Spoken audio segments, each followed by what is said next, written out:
jungle.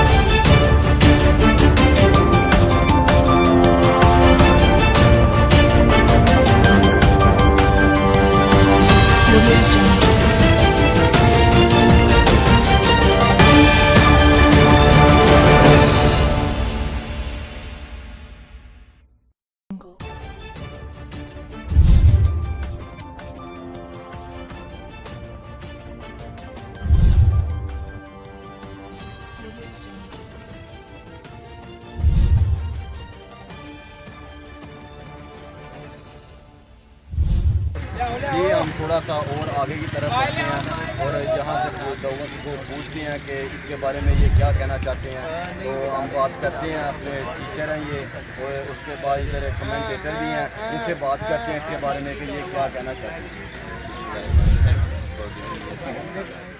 In fact ऐसा है कि यहाँ पे हेल्दी एक्टिविटीज़ हो रही हैं, सारे लोग बड़े खुश हैं। आप देख रहे होंगे कि बहुत छोटे छोटे बच्चों से लेकर जो बुजुर्ग तबका है वो भी सारा यहाँ पे आया हुआ है और महसूस हो रहा है। सबसे जो खूबसूरत बात है ना, इस एरिया पर इसका बड़ा असर है। यहाँ पे ये जो हमारे जो तमाम बच्चे हैं, इन पे इसका ये असर है कि ये बच्चों ने बाकी तमाम जो एक्टिविटीज़ होती हैं जो कि नेगेटिव होती हैं, उनको छोड़ के बड़ी पॉजिटिव एक्टिविटीज़ को ना अपना लिया है।